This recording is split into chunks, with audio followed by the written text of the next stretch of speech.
So for today's Mama Motivation, we are multitasking in the kitchen. The main task is to cook dinner for my family, but I'm also going to be doing the dishes and looking after my baby and also restocking some of the items in the cupboard after Jacob made muesli. All of our nuts and seeds need refilling. You'll see that I'm running around in circles a little bit, going from task to task, getting things out of the fridge, because I'm still formulating a plan in my head about what to cook. The kids had burgers for dinner the night before and absolutely loved them. My 2.5-year-old almost ate his entire burger, and we had some patties left, so I decided we were going to do the same tonight. We only had 2 buns, so we we're just going to have half a bun each. I'm getting those carrots prepared to go in the oven because they're going to take the longest to roast. And you'll see that I decide to also get some kumara out to roast along with that. I always do extra as well so that we've got supplies for lunch the next day.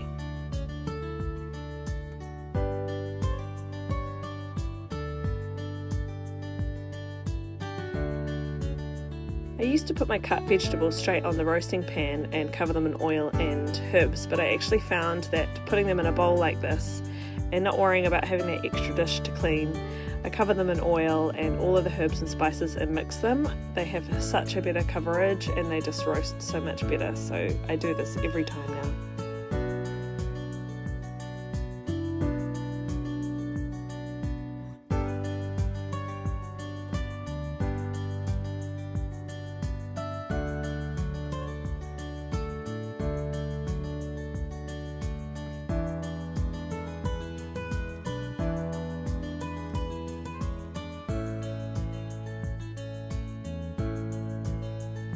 I'm going to make a salad for the adults. You'll see my beautiful olive wood salad bowl that we got from a family holiday in Greece.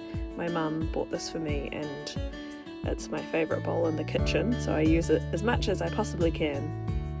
You'll see that I am getting things out for the salad as I go along because I don't really know what I'm going to put in it. We had some avocado there. It's actually not as ripe as it should have been, but that went in. Leftover lettuce from the burgers last night. We had some red cabbage, so I love to have colour in a salad. I chop that as thinly as possible and quite small so it's easy to eat. I also get out half of a radish that we had in there and chop that in. And then I was excited to get out into the garden and harvest a few leaves from the herbs that I had planted a couple of weeks before. So I find that any herbs taste delicious in a salad. I'm going for mint, coriander, a few leaves of spinach and rocket that are ready to go, and then I get into my Italian parsley, which is actually flowering and there's not many leaves to eat, but I've been trying to figure out how to make it grow again, so I've been cutting off all of the flower heads and fingers crossed we get many more leaves from that.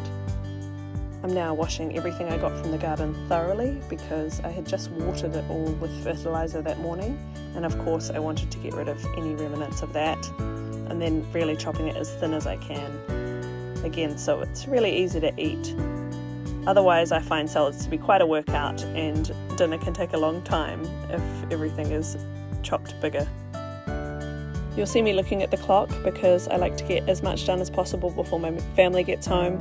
It's always next level busy when the 2.5-year-old comes in and dinner needs to be ready because he's always really starving after daycare. I'm actually ahead of schedule, which is why I'm able to clean up as I go. It's certainly not as organised on a usual daily basis.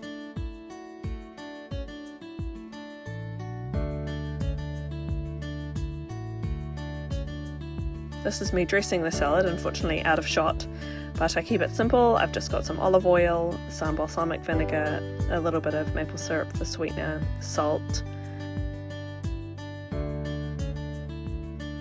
So somehow I had a little bit of extra time, so I decided to restock some of our empty containers with the nuts and seeds from our storage at the top. I like to just see what's running low and what we have supply of and make note of what we need to buy.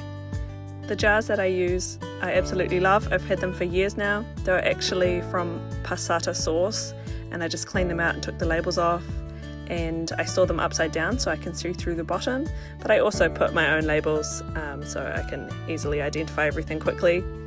But they're nice and tall and slim, and I can fit a lot in that drawer, and quite aesthetically pleasing. While it's important to often pour out all of the oldest nuts and seeds and put the newest at the bottom, we eat ours so frequently they get emptied all the time, so I wasn't as worried. You'll just see I just top them up. From time to time I'll do a rotation, but I didn't need to today. I will do that for our almond flour because I know the almond flour in that jar is a little bit older, so I'll decant and then refill, putting the older stuff at the top.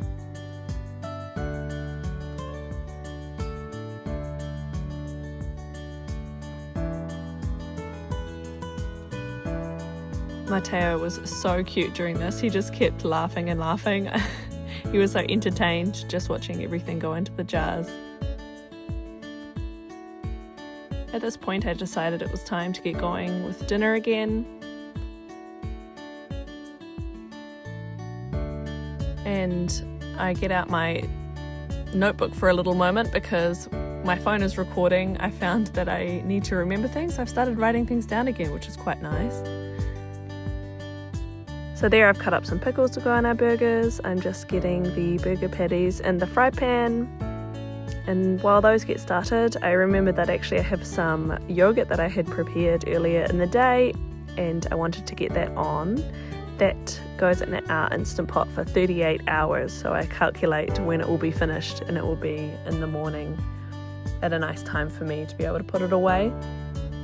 And just dressing the burgers with some mayonnaise. We're not really a tomato sauce family, but everyone seems to like mayonnaise. The kids have mayonnaise, and we'll have some mustard as well.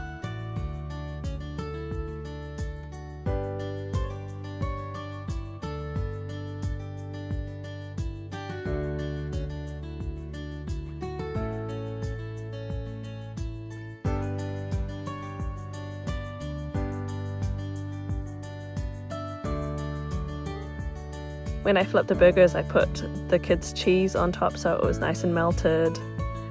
And Jacob and I are going to have dairy-free burgers. I also dished out the salad so that I can clean the bowl before they get home.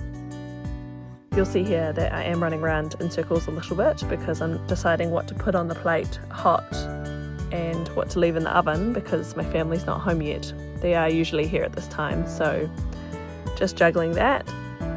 I also decided to put some fresh carrot, uncooked, onto the plates because I know Archie likes uncooked carrot and Camilo eats it at daycare. Getting any vegetables into the 2.5-year-old is a little bit of a challenge, so I also just try and put a little bit of everything onto his plate in the hopes that he'll give it a go.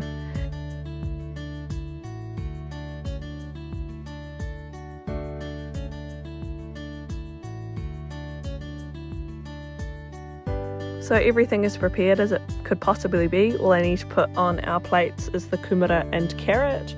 So I'm just doing all of the dishes from cooking, and being able to do this meant we had extra time after dinner and were able to enjoy a beautiful walk in the sun down to our local park.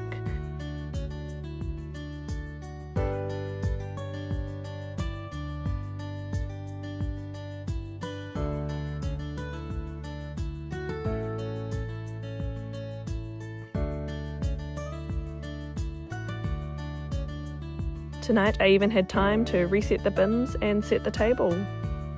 It was about this time when they were pulling into the driveway, and it's now that I tell you that my 2.5-year-old ate almost none of it, but that is life.